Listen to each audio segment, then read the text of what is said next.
déjà? Depuis 1 heure. Vous étiez moins matinal avant la guerre. Le froid m'empêchait de dormir, je devenais fou dans mon lit, j'ai fini par me lever. Et à quoi travaillez-vous?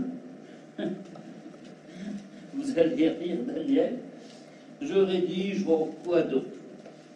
Un cours, un exposé, des pensées sur le dernier chapitre du bal de l'Observatoire. De Blatec? Vous connaissez un bal de l'Observatoire écrit par quelqu'un de vous? Non. Mais comprenez-moi, je vous connais depuis des années, et je ne vous ai jamais entendu dire que du mal de Blatec. Vous me connaissez depuis des années, mais depuis combien de temps habitez-vous avec moi? Depuis que ces barbares ont détruit mon quartier, c'était il y a 2 mois déjà.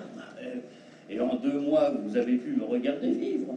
M'avez-vous vu lire Fraternis? Non. M'avez-vous vu lire Overtard, Esperantio, Kleinbettingen? Non.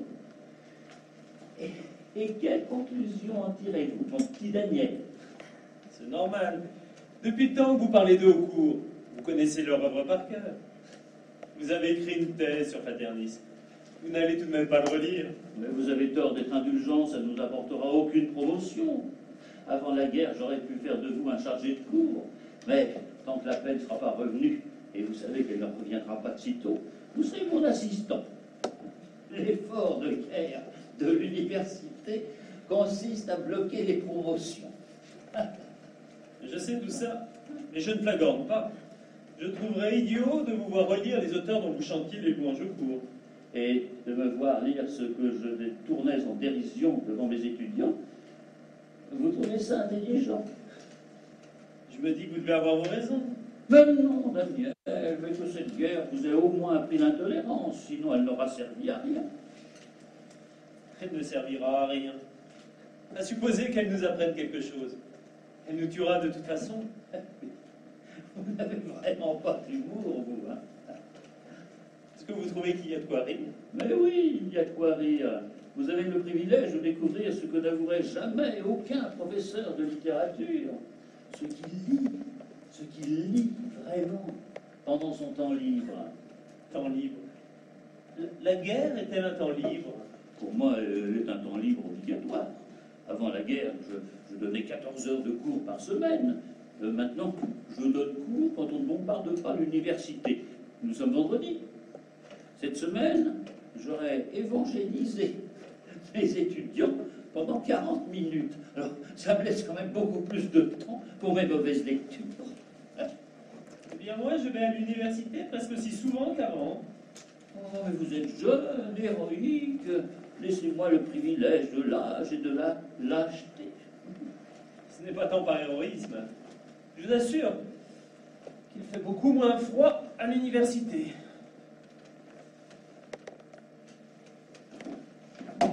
Professeur,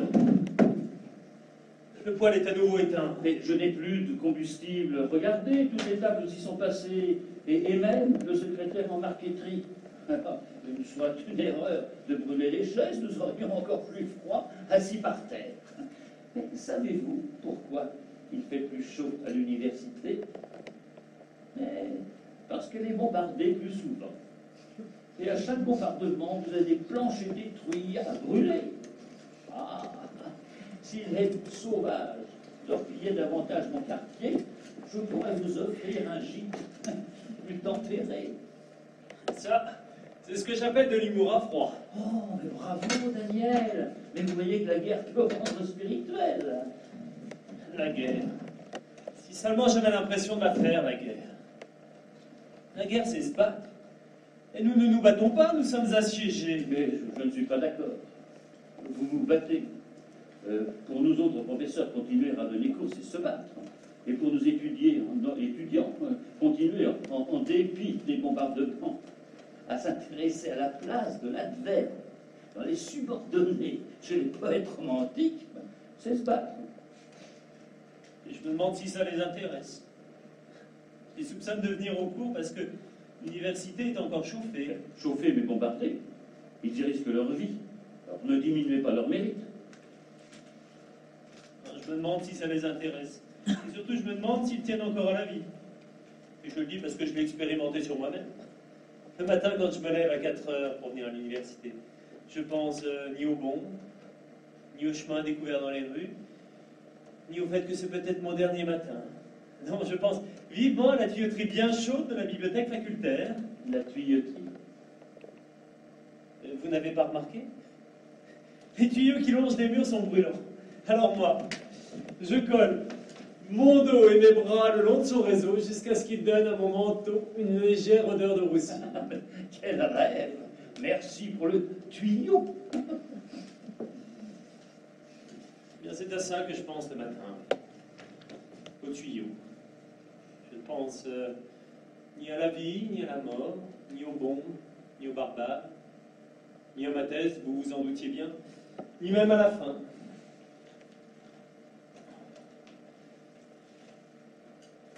Ni même à Marina.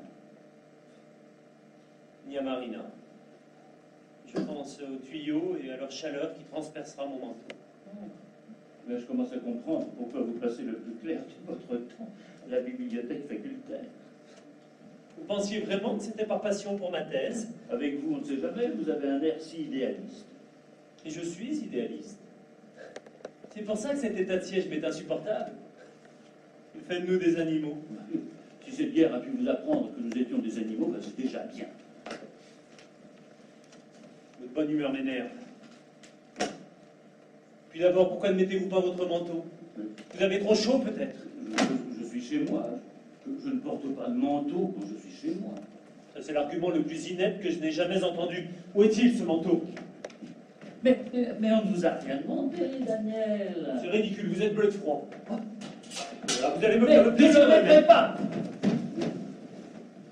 Votre manière de continuer le combat, c'est de donner cours comme avant. Ma manière, c'est de ne pas porter de manteau quand je suis chez moi. Le jour où je le mettrai, je me sentirai vaincu. Comment un homme aussi intelligent que vous peut-il dire de Mais je telle ne suis imbécilité? pas intelligent. Je n'ai aucun plaisir à lire les auteurs que j'admire. Je lis Blatek parce que c'est bête. Voilà 25 ans que je mens à mes étudiants. Et en quoi ça vous empêche de mettre votre manteau? Et si j'ai envie d'être stupide, hein? Qu'est-ce qui se passe ici? Il se passe que votre chair est tendre ne me laisse pas le droit d'être idiot. Si vous voulez pas votre manteau, je le veux bien, moi.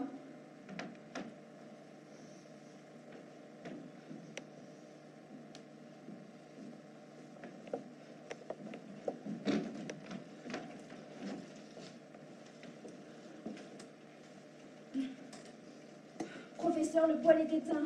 Je sais, je n'ai plus rien à brûler. Et ça? Ben, les étagères, elles sont en métal. Mais non, les livres. Mais ce n'est pas du combustible, Marina. Mais si, Daniel, ça brûle très bien. Ah, si nous nous mettions à brûler les livres, alors vraiment, nous aurions perdu la guerre. Nous avons perdu la guerre.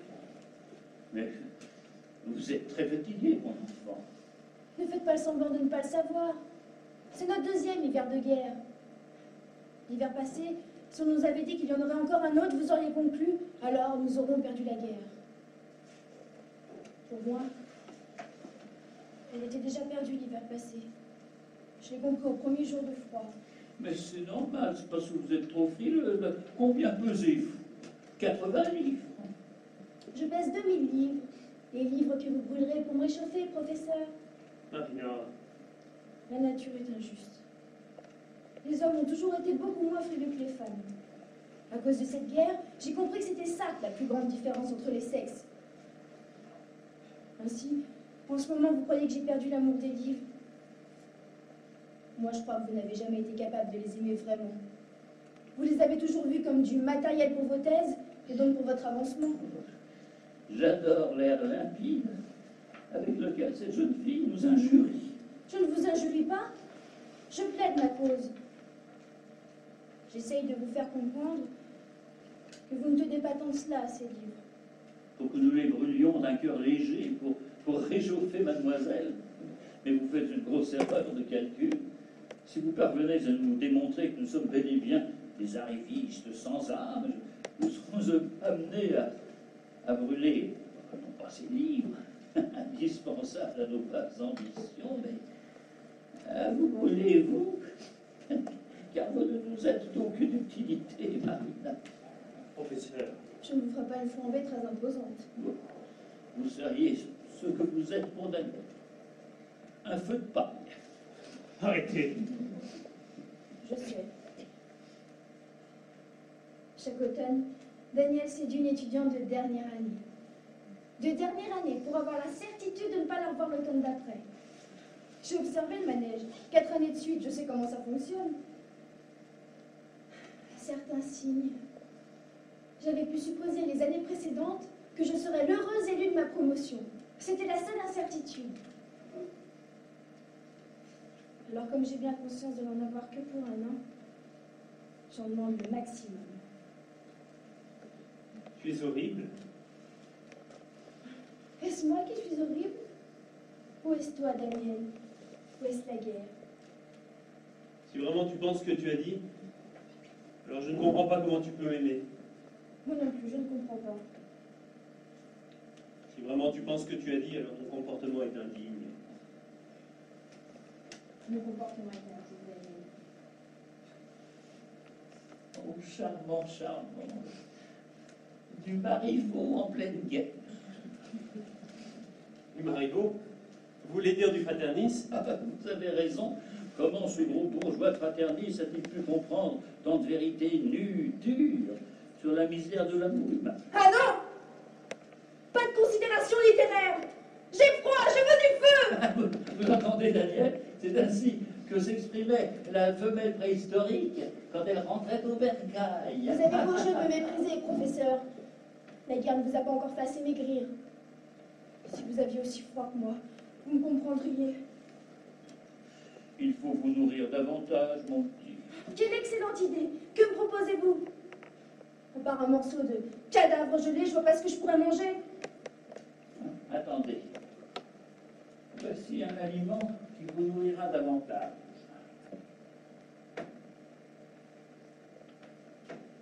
L'honneur de l'horreur de Klein Bettingen. Vous allez me dévorer ça. Quel cynisme! Mais je vous assure que ça vous fera du bien. Tenez. Je le brûlerai. Je le lirai pas. Oh, ben non, Marina, si c'est pour le brûler, ne prenez pas celui-ci. Ah non? Vous avez peut-être des ouvrages plus Il combustibles. se trouve que j'ai de moins bons livres. Je veux enfin savoir quels étaient les bouquins que vous faisiez semblant d'aimer. Ah, c'est justement ce dont nous discutions avant votre intrusion. Tenez, ça, vous pouvez prendre. Le journal de Fraternis. De Sterpenich, de Serpenich. Allez, je vous assure, ça va. Ce n'est pas assez. Je vous en donne 2 au lieu d'un, petite garce. Vous déraisonnez, professeur. Un Klein Bettingen vaut mieux que de Stepanich. Et vous écoutez cette femelle calculatrice. À vous de fixer la valeur d'un Klein Bettingen. La question est d'une réelle envergure littéraire. Ah, puisque nous avons commencé par Sterpenich, vous allez m'embarquer aussi ses combats éternels et les 3 volumes de cette correspondance avec Belinda Bartofio. Vous avez intérêt à trouver ça suffisant, vous ne pourriez pas en porter plus entre vos bras fluets. Je n'ai pas confiance. Posez-les par terre. Voilà votre Klein Bettingen. Stepanich. Quand je pense que vous m'avez forcé à le lire en première année. Vous l'avez vraiment lu? Ah mais si. Et vous Je n'ai savez jamais bien- été assez intelligente pour faire semblant d'avoir lu un livre. Nous avons des étudiants qui lisent les livres que nous leur demandons de lire. Ben, si je l'avais su, j'aurais eu quelques scrupules en dictant mes listes de lectures obligatoires. Oh, ben, je suis désolé, mon petit. Oh, ne soyez pas désolé. Vous n'imaginez pas avec quelle jubilation je le jetterai au feu. Quand je l'ai lu il y a 4 ans, c'était la paix. Et c'était le printemps. J'ai gaspillé des jours de printemps et de paix à essayer d'assimiler ces pages illisibles dont vous nous disiez tant de bien en cours. Jamais Autodafé ne sera plus légitime que celui-ci. Au revoir, professeur. À ce soir, Daniel. Elle vous a emporté votre manteau. Laissez-le lui, hein. Elle en a plus besoin que moi. Elle vous a déjà pris tout Sterpenich. Ce n'est pas une grande perte. Et puis, si vraiment elle l'a lu, elle a bien droit à une petite vengeance. Tout de même, j'ai honte pour elle. Ah, vous avez tort. Puis elle a raison. Les femmes souffrent davantage du froid que les hommes. J'ai toujours remarqué que 80% de mes maîtresses avaient des pieds glacés. Et elle n'était pas forcément maigre. Alors, quand je pense à votre petite Marina, légère comme un souffle, je pense à ses pieds. Aux pieds que vos pieds toucheront ce soir. Et je me dis que la température de ses orteils peut-être effroyable. Elle l'est, mais ça a été d'une impudence. Oh, en effet. Ça lui allait bien, elle a ce genre de beauté pathétique qui resplendit dans l'impertinence. Ça valait bien tout Sterpeniche. Nous avons eu droit à un joli spectacle. Je ne vous aurais jamais cru aussi indulgent. Je ne suis pas indulgent. Je trouve seulement que vous avez bon goût. Elle est encore plus délicieuse que celle de l'année dernière. Au fait, comment s'appelait-elle celle-là? Incapable de m'en souvenir. Sonia? Elle a été tuée en juin dans un bombardement. Heureux bombardement qui vous a évité la rituelle et pénible rupture du mois d'août. Professeur, vous êtes infâme. Mais Je ne suis plus même depuis la mort de Sonia. que si elle n'était pas morte en juin, vous seriez encore avec elle en décembre? Non, mais pas d'autre. Non, c'est de Marina que je vous parle. Je ne crois pas que je romprai en août. Ah, parce que vous avez l'intention de rompre plus tôt. Non, je crois que je ne la quitterai pas. Je l'aime. Oh, vous les aimiez toutes. Oui, mais je suis plus le même depuis la mort de Sonia. Oh, mon petit Daniel, mais la guerre vous rend mélodramatique. Vous feriez bien de relire Fraternis avant que votre dulcinée y ait mis le feu. Je l'imagine dans sa chambrette d'étudiante, agenouillée devant un poêle de fortune, et il vous lance Sterpeniche avec son sourire d'ange. Ah, je regrette de ne pas voir ça. Vous avez beau jouer les cyniques, vous êtes attendri comme un père quand vous parlez de Marina. Attendri comme un père, oui. Oh, mais très drôle. Ce que vous ignorez, c'est que je l'aurais jeté dehors avant même qu'elle ait eu le temps d'ouvrir la bouche, si elle n'était pas aussi jolie. Pourquoi faut-il toujours que vous disiez des horreurs? Ah. Vous ne trouvez pas que la guerre nous en procure assez? Moi, cette guerre me donne une furieuse envie d'être enfin lucide. Et je vous invite à m'imiter, car vous n'êtes pas plus généreux que moi si elle n'avait pas été aussi jolie. Vous ne l'auriez jamais prise sous votre protection. Et alors je l'aime. Cela fait-il de moi un salaud? C'est comme en littérature. Tout dépend du choix des mots, de la tournure de vos phrases. Si vous dites cette vérité, je protège Marina parce que je l'aime, les gens penseront que vous êtes un cœur pur. Mais si vous dites cette autre vérité, que vous ne direz jamais, à savoir, oh, peu m'importe le sort de Bettina, d'Anna, de Stéphania, qui sont là, Harry, je vous laisse le soin de conclure. Et pourtant, d'une certaine façon, ces deux phrases sont synonymes. Arrêtez. Pendant cette dernière demi-heure, il me semble avoir entendu plus d'horreur que je n'en ai jamais entendu de toute ma vie entière. C'est ça la guerre, mon petit Daniel.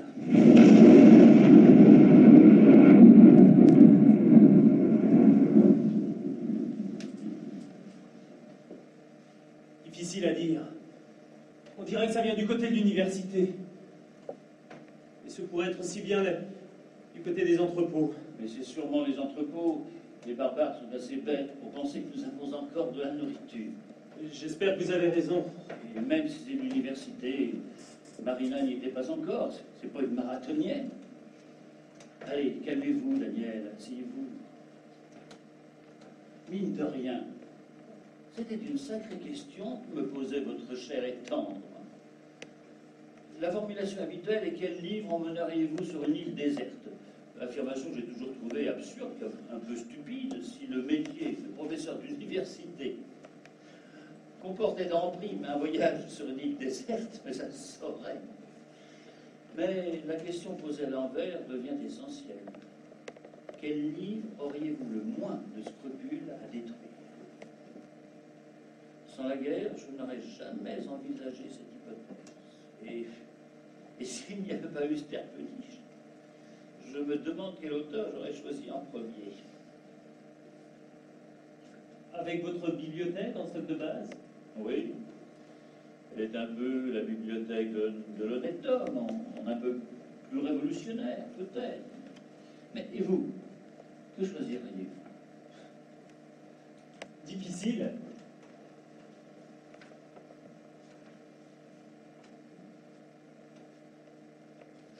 Tenez, prenons le Malmobile. J'ai toujours pensé que c'était le plus mauvais livre de Faustoli. Pourtant, il est indispensable à la compréhension du reste de son œuvre. Et puis je lis la première page et déjà je ne le trouve plus si mauvais que ça.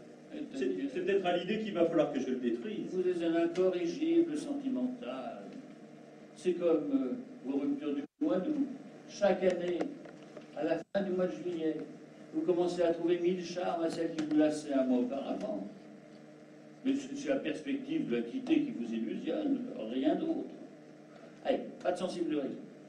Je retiens votre première suggestion, le Malmobile de Faustoli. Ce n'est pas un mauvais choix. J'ai l'impression de passer un examen. Un examen très spécial. Un examen d'autodafé. Je suis votre professeur d'autodafé. Je tiens Daniel, cher. il n'y a plus de cité universitaire. Tu y étais déjà? Je l'ai arrivé. Je n'ai plus de logement. Oh, eh bien, vous allez habiter ici, avec Daniel et avec moi. Ça vous facilitera la vie. Vraiment? Mais oui, c'est ce qu'on appelle le regroupement familial. Une des mesures sociales préférées du gouvernement d'avant-guerre. Tu veux bien, Daniel? Qu'est-ce que c'est que cette nouveauté? Depuis quand pose-t-on ce genre de questions à un homme? D'ailleurs, c'est pas à lui qu'il faut le demander, c'est à moi. Car guerre ou pas guerre, je suis ici chez moi. Et c'est pas en tant qu'amoureuse de Daniel, mais en tant que victime de guerre que je vous accueille dans mon appartement. Si ça te dérange, Daniel, j'irai Oh. ailleurs. Mais est-il possible d'être aussi maladroite? Je suis très content que tu viennes habiter avec nous. Oh, mes grands dadais, si au moins vous tiriez avantage de la situation. Parce que vous avez l'intention d'en tirer avantage? Oh, sidérant. Autant elle est bête quand elle parle à son amoureux, autant elle est futée quand elle me parle. Tu restes dans les conclusions qui s'en imposent? Eh oui. Vous dormirez dans le même lit que Daniel, mon enfant. Et c'est un lit à une place. Tant mieux, il y fera d'autant plus chaud. Vous entendez, Daniel? C'est pas vous qu'elle admire ni qu'elle aime. C'est votre température. Professeur, nous n'allons pas nous faire la guerre, n'est-ce pas? Il y a cette guerre comme ça à l'extérieur. Ah, je suis d'accord pour faire la paix, à une condition. C'est que vous me rendiez Sternpetich. Bon. Car je ne laisserai à personne d'autre qu'à moi le privilège de foutre le feu à cet emmerdeur.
Et dire que quand j'étais petit, je rêvais la neige. Ah, joie et douceur du foyer, la femme lit en attendant le retour de l'homme. Vous rajouterez 20 kilos, Marina, vous seriez une vision tout à fait rassurante. Et la femme se lève et accueille l'homme avec des cris de bonheur. Vous disiez quelque chose, professeur? Rien. Je fantasmais. Que lisez-vous, mon enfant? La cuirasse du prophète. Très bien, ça, de lire Sorloff, je suis impressionné par votre soif de culture. Vous vous moquez de moi? Non, pas du tout. Une jeune fille maigre et frigorifiée et la détermination de s'initier à un auteur difficile en dépit des bombardements, je trouve ça sincèrement admirable.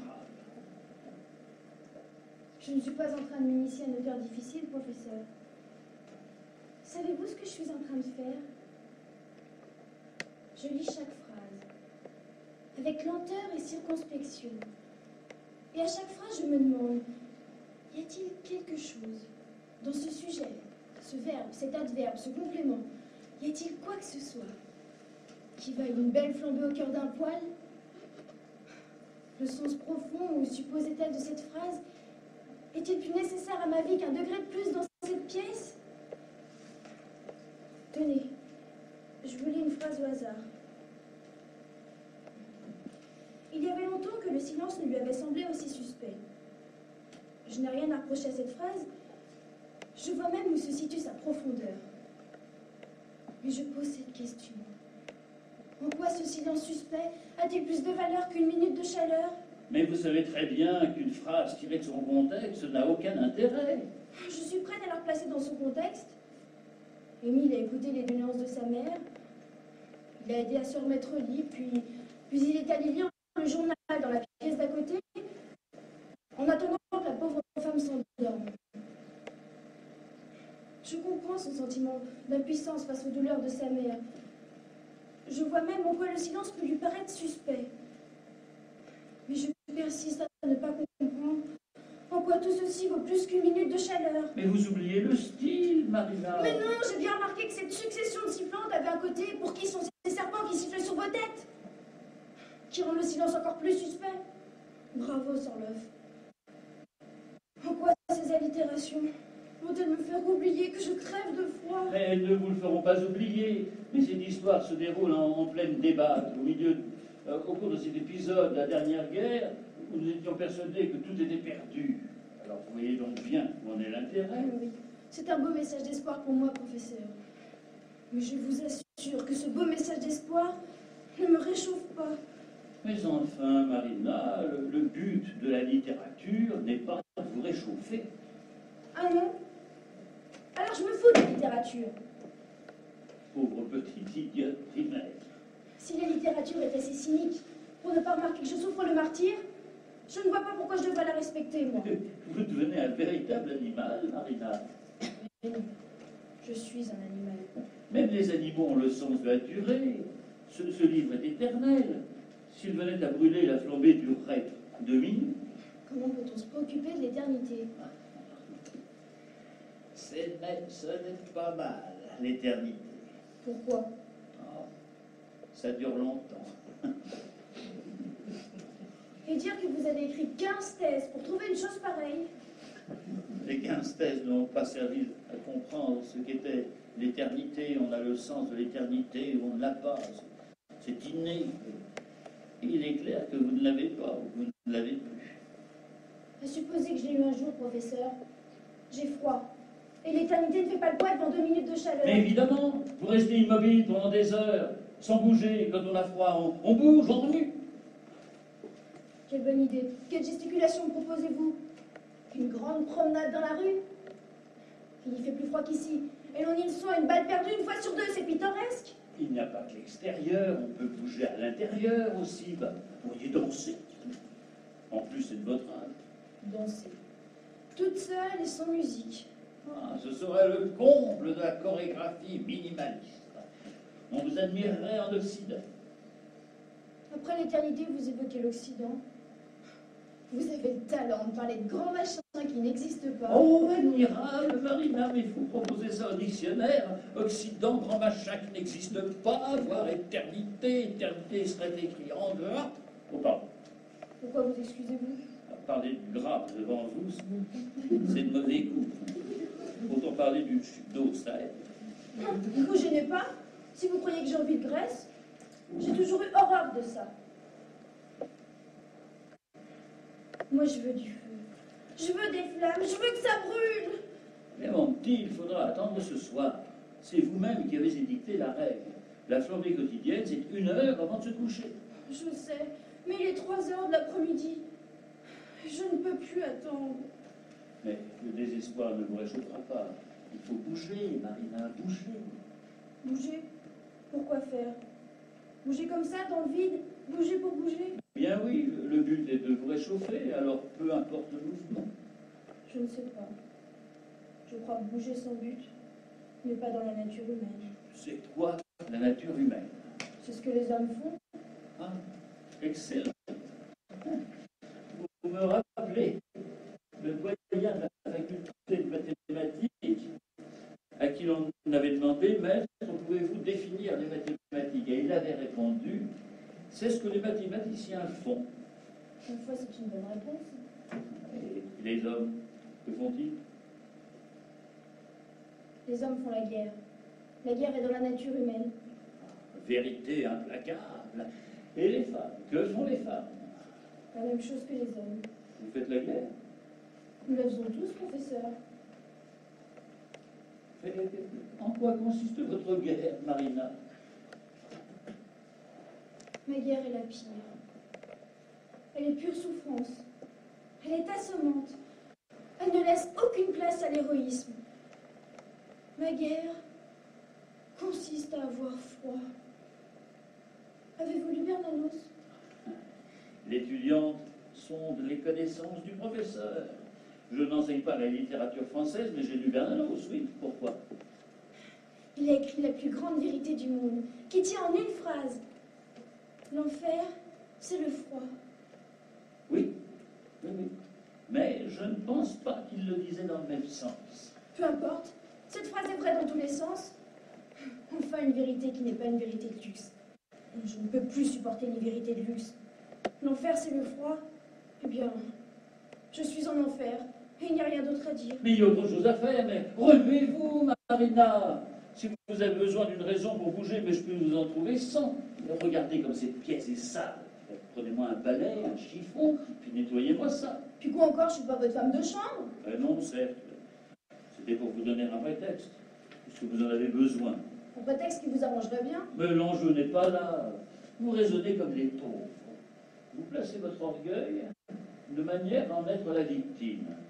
C'est normal. J'ai toujours été pauvre. Et les pauvres, quand ils souffrent du froid, ils restent assis sur des chaises, sans bouger. Mais oui. Il faut être riche pour avoir la force de réagir. Quand ils ont froid, les pauvres, ils font comme les moineaux. Ils gonflent leurs plumes comme pour se terrer en leur propre chaleur. Et ils ne bougent plus. Je vous trouve bien maigre pour quelqu'un qui gonfle ses plumes. C'est que je n'ai plus beaucoup de plumes. Oui, et c'est que la stratégie du moineau ne vous convient pas. Allez, venez. Où ça? Ah, vous disiez que vous ne vouliez pas danser seul, alors dansez avec moi. C'est grotesque. Ah, merci. Il n'y a pas de musique. Mais à la guerre comme à la guerre. Allez, venez.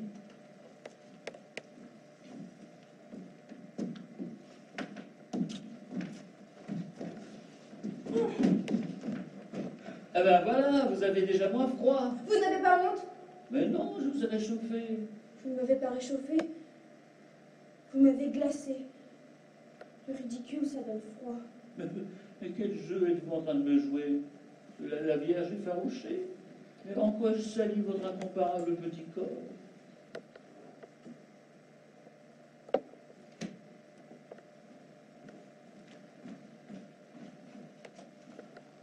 Vous croyez que je vous désire?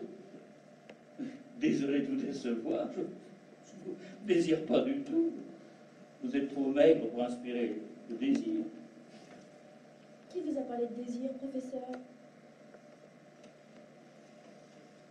Vous savez bien, Dès qu'une femme et un homme se trouvent en tête à tête dans une pièce, les gens ne pensent qu'à ça. Les gens? Mais les gens n'ont rien dit. Et pourquoi il n'y a personne à part vous et moi? C'est vous qui avez parlé de désir. Ah, ça va, Marina. Ne tirez pas avantage de la situation. Je vois pas quel avantage pourrait tirer de la situation. C'est ça. Faites l'innocente. Ça va bien avec votre genre de beauté.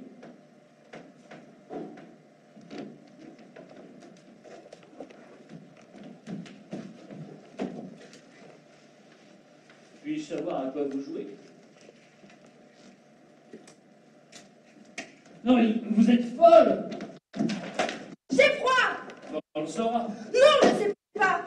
Si on savait ce que c'est, si on savait combien c'est horrible, on serait déjà venu me réchauffer! Si vous aviez une idée de ce que j'endure, vous brûleriez tous vos livres à l'instant! C'est parce que vous ne savez pas. C'est parce que personne ne sait. Personne ne laisserait souffrir quelqu'un comme je souffre! Mais vous croyez que vous êtes la seule? Je n'en sais rien, mais peu m'importe. Je suis en enfer. Je suis en enfer. Je suis en enfer. Je suis en enfer. Allez-vous vous taire, petite furie! Pourquoi devrais-je me taire? De toute façon, personne ne m'entend. Justement, parce que personne ne vous entend. Alors je ne dérange personne. Vous me dérangez, moi! Pourquoi? Qu'est-ce que ça peut bien vous faire? J'ai horreur des femmes qui poussent des cris hystériques.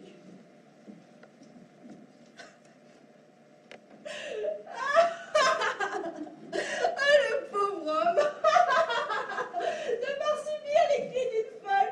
Oh, quel sang pitoyable que le vôtre.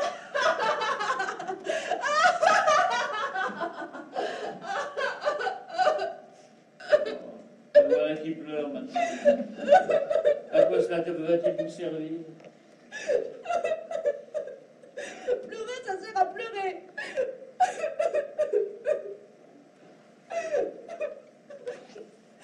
Et puis ça réchauffe.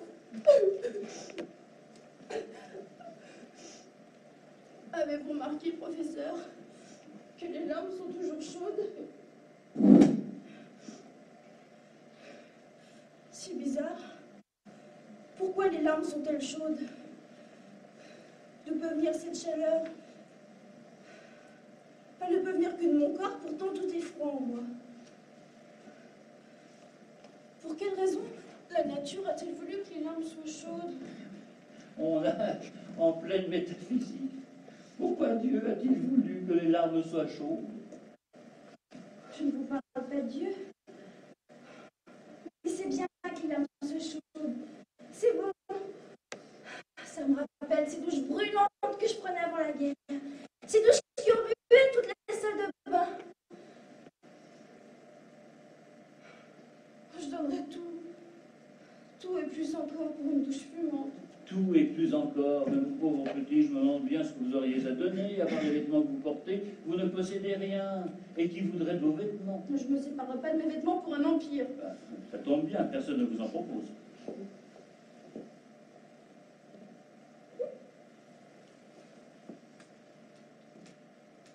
Pourquoi êtes-vous si dur avec moi, professeur?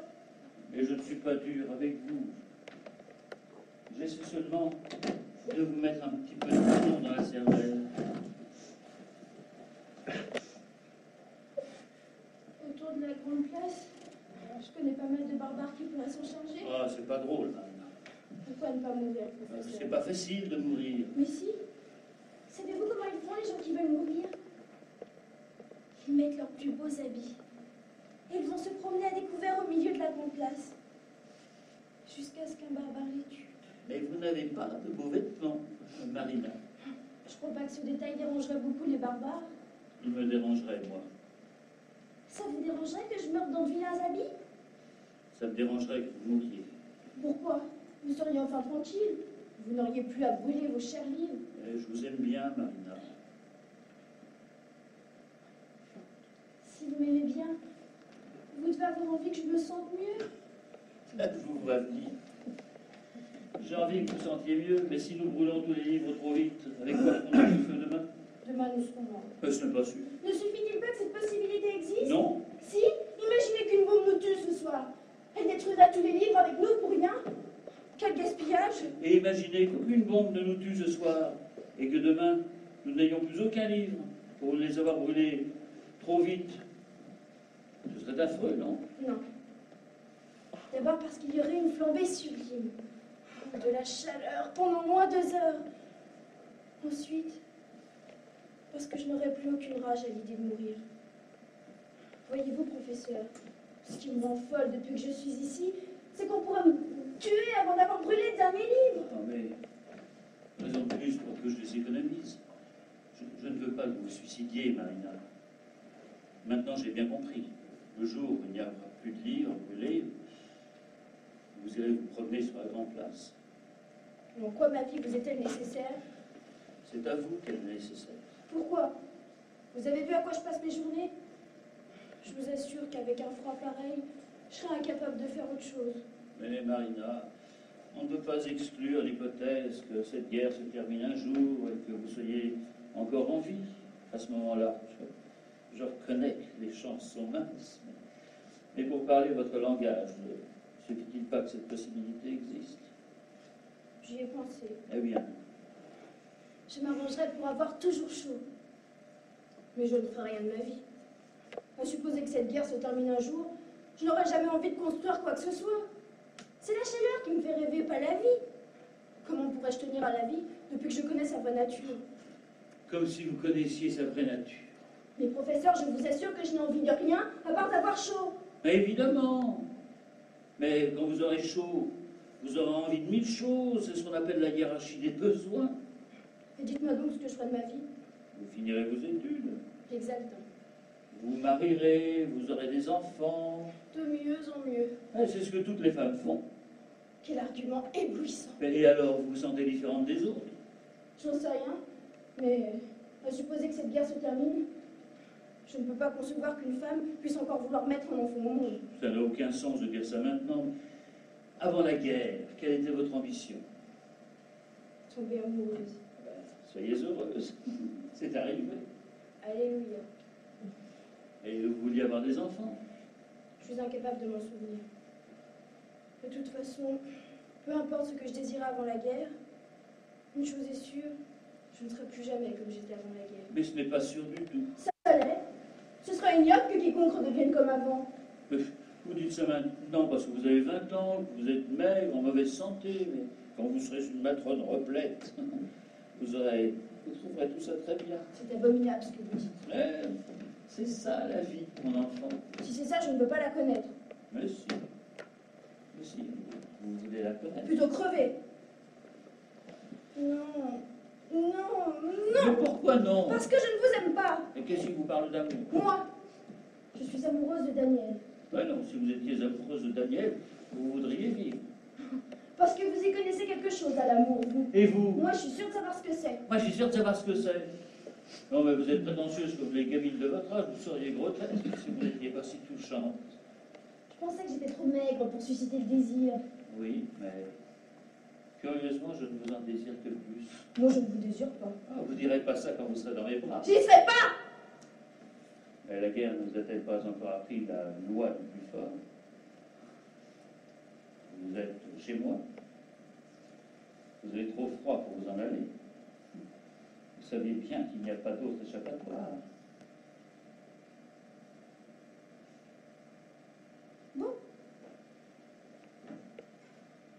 Après tout, j'aurais bien tort de refuser. Il n'y a rien de tel pour se réchauffer. Et cette cynique se prétend amoureuse. Mais je suis amoureuse. Ce que vous allez me faire n'a rien à voir. Vous aurez mon corps, mais vous n'aurez pas mon âme. C'est ça. Je me fiche de ce que vous aurez. Moi, j'aurai chaud. Et c'est ce qui compte. Il me tarde d'être entre vos bras, professeur, pour sentir la chaleur de votre corps. Ce n'est pas vous qui abuserez de moi. C'est moi qui abuserai de vous. Vous abuserez de moi. Mais comment comptez-vous vous y prendre? Je me laisserai faire. Vous verrez, ça commencera à me plaire dès la première seconde. Et ce sera pour de vrai. Mais ce ne sera pas pour la raison que vous supposez. Voyez-vous, professeur, à l'instant où vos bras se refermeront sur moi, je cesserai de souffrir. Parce que votre ventre sera tiède. Vous croyez que j'ai chaud? Vous êtes plus chaud que moi, cela seul compte. Vous me ferez l'effet d'être brûlant. Et je recueillerai votre température partout où il y a de la chair sur moi. Il y a de la chair sur vous. Peau suffira. On peut jouir avec sa peau. D'ailleurs, certains jours, je me dis qu'on peut jouir avec n'importe quoi. Et n'importe quoi, c'est moi. C'est peut-être vous pour vous jouer prise. Et sur ce point, n'ayez aucune crainte. Mon visage sera celui du plaisir, mon corps s'abandonnera, et vous croirez que vous êtes un bon amant. Mais pour moi, vous ne serez rien d'autre qu'une bouillotte. Supposez que vous soyez un bon amant, l'emprise de la chaleur l'emportera tellement sur les autres sensations que je ne le remarquerai même pas. Pourquoi reculez-vous, professeur? Vous n'avez plus envie de moi. Si, vous avez froid à ce point-là. C'est maintenant que vous le remarquez. C'est maintenant que j'en mesure toutes les conséquences. Vous êtes devenue monstrueuse. Je ne suis plus jolie. Vous êtes belle. Vous êtes démoniaque. Depuis le temps que je suis en enfer, comment ne serais-je pas devenue démoniaque? L'enfer, c'est le froid. Et si vous saviez combien le froid s'est installé au fond de moi? Un corps glacé, ça n'a qu'une seule idée. Trouver quelque chose de chaud, n'importe quoi, de s'y agripper, d'absorber sa chaleur, de la lui prendre. C'est quelques degrés qui ont creusé un tel gouffre entre vous et moi, professeur. Qui font de vous un être humain. Et de moi, un animal en enfer. Mais je vous les arracherai, et vous verrez ce que ce sera alors. Non. Quoi non? Vous n'avez plus envie. Si, mais les quelques degrés qui me séparent de vous me font dire non. Je ne vous veux pas comme ça. Mais quelle est cette vertu soudaine? Ça n'a rien à voir avec de la vertu. Laissez-moi deviner. Vous vouliez être le méchant, c'est cela? Vous vouliez que je sois la victime. Ah oui, mais le seul problème, c'est que je n'ai pas du tout envie d'être la victime. Et que j'ai même très envie d'être la méchante. Et c'est ça qui vous déplaît? Eh bien moi, si ça vous déplaît, ça me plaît encore plus. Non, Marina. Faites comme Daniel, votre bien-aimé. Allez à la bibliothèque facultaire et collez-vous au tuyau. Pourquoi irais-je me coller contre des tuyaux? Alors que je vous ai le long de mon ventre. Ah, les tuyaux resteront chauds plus longtemps. Les tuyaux n'iront pas en enfer. Et moi j'ai besoin que vous alliez en enfer. Je n'aurai vraiment chaud si vous avez froid comme j'ai froid. J'ai besoin que vous soyez humiliés de m'avoir méprisé. Marina, je n'aurais jamais pensé que vous étiez comme ça. Moi non plus. Quelle obscure satisfaction trouvez-vous à ce petit jeu? Je n'en sais rien. Mais je me comprends. Et vous, professeur, à quelle fascination obscure allez-vous succomber quand vos bras se refermeront sur moi? Je ne sais pas. Je ne comprends pas. Ah, c'est normal. Vous n'avez pas encore l'habitude de l'enfer.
Professeur, ne dormez pas.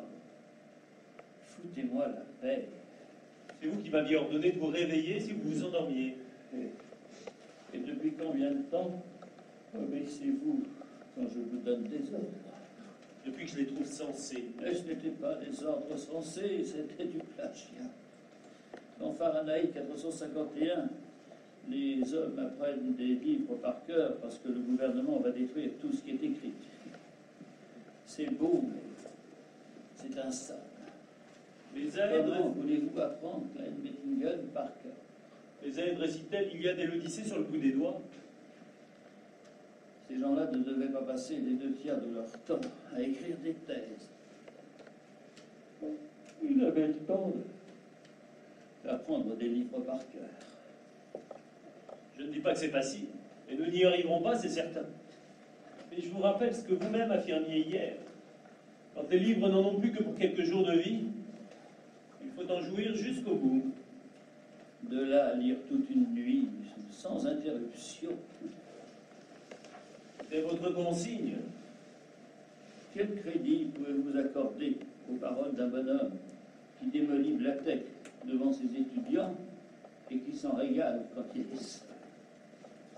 Oh, je crois que le temps est venu de rire de toutes ces belles paroles et de brûler Klein Bettingen, de vous dire l'honneur de l'horreur a été écrit par quelqu'un qui n'avait pas faim. Et mon article d'il y a 8 ans sur l'honneur de l'horreur a été écrit par quelqu'un qui n'avait pas soif. Alors au feu. Faites votre comportement depuis le début de cet hiver, au contraire de tout ce que j'ai pu vous entendre dire depuis 12 ans. Oui, cela m'est égal d'avoir honte.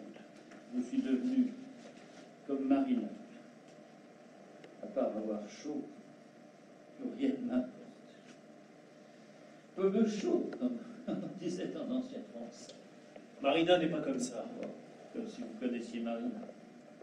Chose est certaine, c'est que je la connais mieux que vous ne la connaissez. Oui. La grande différence entre elle et vous, c'est qu'elle, elle souffre d'être un animal. Vous, cela vous est égal. Oh, la pauvre enfant. Elle souffre. Oui, elle souffre. Et si vous éprouvez du plaisir à vous salir vous, je m'en fous. Ne n'essayez pas de la salir elle. Oh, mais comme il est romanesque. C'est merveilleux. En parlant de romans, il nous en reste 8. 8 ici, plus les 2 que nous lisions, il nous reste 10 livres. Nous allons bientôt pouvoir répondre à la fameuse question, quel est le livre que vous garderiez? Et quels sont ces 10 livres? Alors, il nous reste en magasin Le mythe du sultan de Bernard, Poupée parle et soit crissant de Fostoli, En finir, aussi de Fostoli, la tétralogie de Faternis comme par hasard. Quoi comme par hasard? Oui, comme par hasard. C'est le seul auteur dont nous n'ayons rien brûlé. Comme par hasard, c'est aussi celui auquel vous avez consacré votre thèse de doctorat. C'est ce qu'on appelle le privilège de l'âge, mon petit. Ouais. Et entre-temps, j'ai relu le premier livre de cette tétralogie, Le liquide. Quand je pense que hier, nous avons brûlé Stupéfaction de Salbotanus, je suis révolté. Le liquide n'arrive pas à la cheville de Stupéfaction. Je ne suis pas de cet avis. Mais je vous rappelle que le chef, c'est moi. Ouais. Ah, mais cela dit, brûler un livre appelé Le liquide, je reconnais que ce ne manquerait pas de celle-là. Vous le brûlerez ce soir, mon petit Daniel. Vous voyez, je suis un gentil petit chef. Alors ça, non. Je veux bien que Le liquide ne soit pas un roman très fameux. Mais vous savez très bien que c'est pas le plus mauvais livre de ceux qui nous restent ici.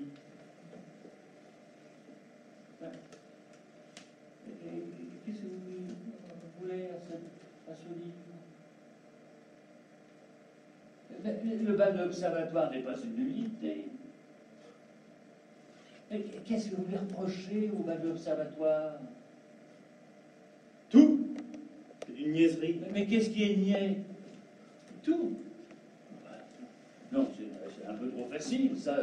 Des détails, je vous prie, donnez-moi des détails qui soient critiquables. Je sais pas, moi. Tiens, prenez. Prenez par exemple leur première rencontre au concours d'improvisation. Mais qu'est-ce que vous avez à lui reprocher à cette première rencontre? Elle n'est pas plus naïve que votre première rencontre avec Marina, figurez-vous. Ah, le jeune homme et la jeune fille se rencontrent sur le ring. Il faut préciser que le concours d'improvisation avait lieu dans une salle de sport. N'oubliez pas qu'ils ne se sont jamais vus. Ils se découvrent. Ils sont jeunes. Ils sont beaux. Et ils se découvrent sur un ring de boxe. N'est-ce pas magnifique? Tenez, j'ai encore envie de relire Blatec. Il n'y a aucun argument qui tienne face au désir. C'est ce que vous devriez comprendre. Je n'ai aucune envie de relire le bac de l'Observatoire. Mais est-ce possible? Et de quelle chair êtes-vous fait? Et si cette première rencontre vous laisse de glace, vous ne pouvez rester indifférent à la scène du bal lui-même. Je n'en suis pas indifférent, puisque je trouve ça du dernier mauvais goût. Du dernier mauvais goût. Vous déraisonnez. Écoutez, un sexagénaire qui séduit une jeune fille de 16 ans, je trouve ça à la fois tellement convenu et tellement dégoûtant. Mais non, c'est vieux comme le monde. Une raison de plus pour que ça soit convenu et dégoûtant. Bon, et alors, qu'est-ce que vous avez contre les sexagénaires? À votre avis? Alors, qu'est-ce que vous avez contre moi, alors? Écoutez, vous m'avez appris que tout professeur considérait son assistant comme un imbécile. J'en conclus que vous me considérez comme un imbécile. Il ne faudrait cependant pas me croire béat au point de ne pas avoir compris ce qui s'était passé entre Marina et vous. Je ne vois pas à quoi vous faites allusion. Écoutez, ne niez pas, je vous ai vu, figurez-vous. Un soir où je suis rentré plus tôt que prévu. Ni Marina, ni vous, vous êtes aperçus de rien. Et alors? Vous allez me tuer? Si ce n'était pas la guerre, je l'aurais fait, oui. Quelle attitude allez-vous adopter, alors? Celle qui est la mienne depuis 2 semaines. Vous regardez avec dégoût. Et elle ne vous dégoûte pas, mais je ne l'ai pas violée, si c'est ça que vous figurez. Ce n'est pas sa chair à elle qui me dégoûte. Ben, tant mieux, on ne vous demande pas de me trouver à votre goût. Il ne manquerait plus que ça. Mais elle est chez moi, quand même. Ah oui, quel bel argument. Mais c'est la guerre, merde! Alors ça, non. C'est devenu votre tarte à la crème. Là qu'on vous dise, vous rétorquez, c'est la guerre. On vous reproche d'encenser des romans de gare, vous répondez, c'est la guerre. On vous reproche de brûler des chefs-d'œuvre, vous répondez, c'est la guerre. On vous reproche de séduire la fiancée de votre assistant et vous répondez, c'est la guerre. Ben, le fait est que c'est la guerre. En quoi ça vous excuse-t-il? Ben, les guerres ne sont pas les mêmes quand c'est la guerre. Pour le cas, vous ne l'auriez pas remarqué. Vous voulez me faire croire qu'en temps de paix, vous étiez un enfant de cœur. En temps de paix, j'avais mieux à séduire que vos tourterelles. Et puis, si vous n'êtes pas content, vous n'avez qu'à aller loger ailleurs, avec votre allumeuse de bas étage. Vous trouvez pas assez répugnant comme ça? Il faut en plus que vous l'insultiez. Et vous trouvez pas assez cocu comme ça? Il faut encore en plus que vous la défendiez? Arrête! Il y a ces violences comme ça à l'extérieur, laisse-le dire. Je sais pas si t'es si bien placé que ça pour me donner des leçons. Je n'ai pas de leçon à me donner. Je suis coupable. Je ne cherche pas à me justifier. Mais je viens de voir 3 personnes se faire massacrer dans la rue. Et ça me suffit pour aujourd'hui.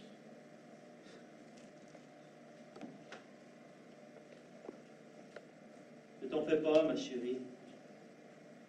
Tu oublieras vite cette vision d'horreur dans les bras de cet homme vénérable qui pourrait largement être ton père. Ça me fait rien oublier du tout si ça peut te consoler. Et pourquoi le fais-tu alors? Parce que ça me réchauffe uniquement pour ça.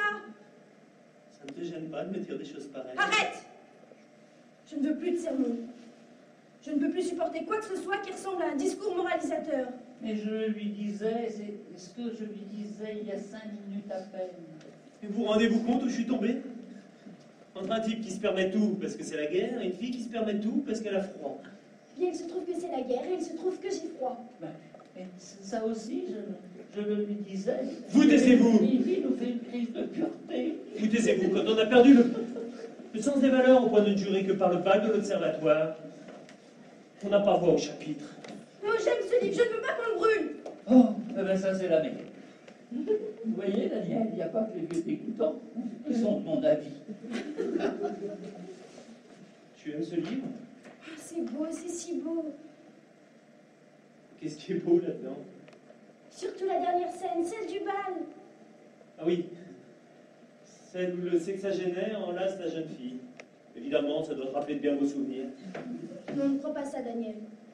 Avec le professeur, ce fut abominable. Oh, bah merci. Mais là, ça se passe à l'observatoire. Et c'est si beau. Ah, c'est l'observatoire que tu trouves beau? C'est tout. À commencer par l'écriture qui est si belle. C'est ce langage de séduction qu'ils se renvoient l'un à l'autre comme une balançoire. On croirait Ève parlant au serpent. C'est subtil. C'est à la fois divin et diabolique. C'est beau comme une lutte entre l'ange et la bête.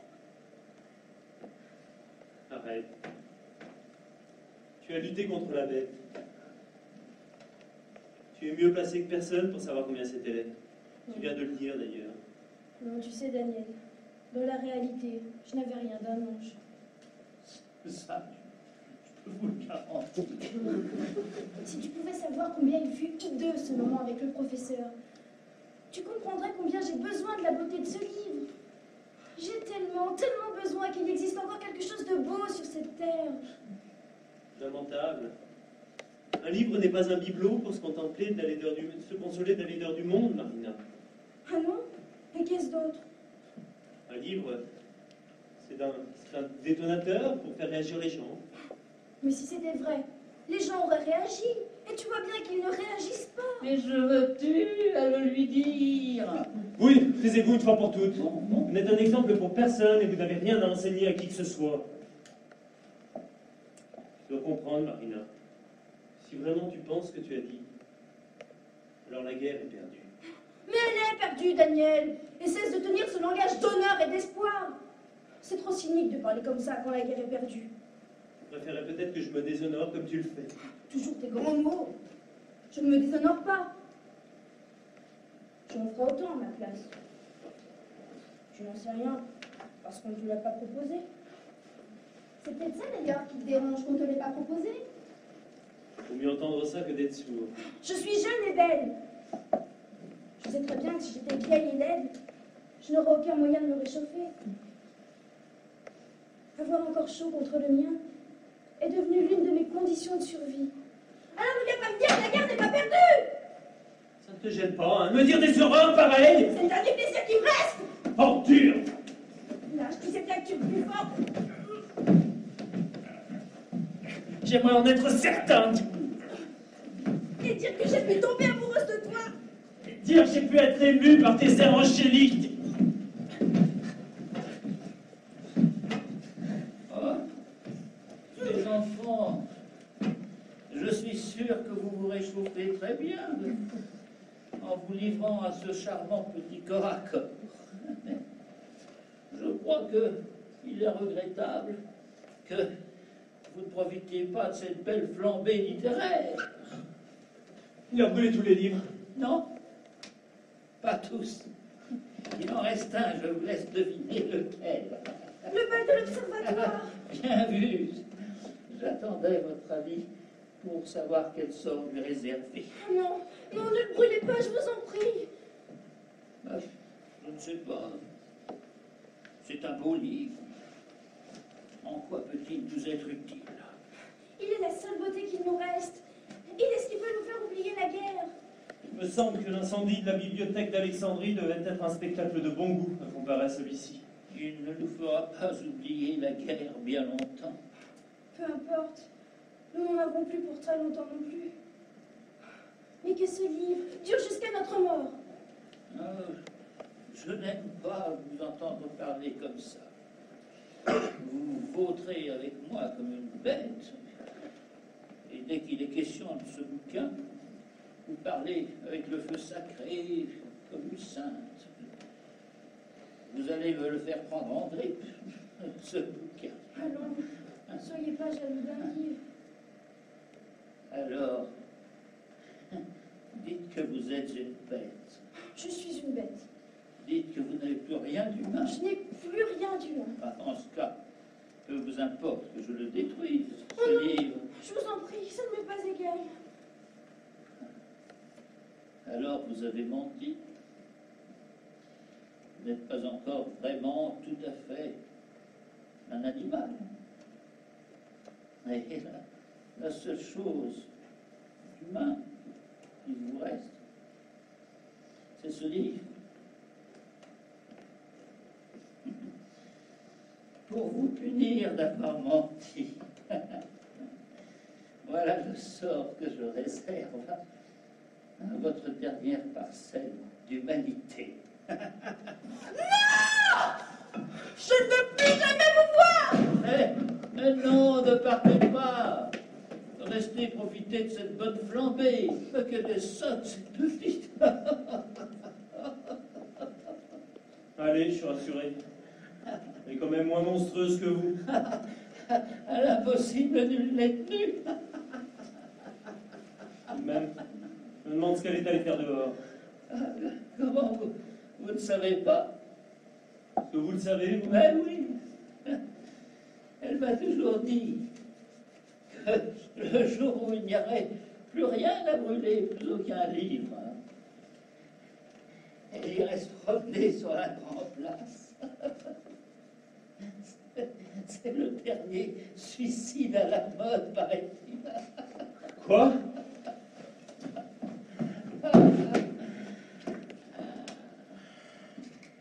Et voici comment profiter tout seul d'une bonne flambée. Il commence à devenir agaçant, ces deux petits jeunes. Et après, j'aurai encore une chaise à brûler. Et encore une. Et enfin, quand il n'y aura vraiment plus rien, plus aucun combustible, j'irai retrouver leurs deux cadavres sur la grande place. Et je me promènerai, moi aussi, aussi longtemps qu'il le faudra.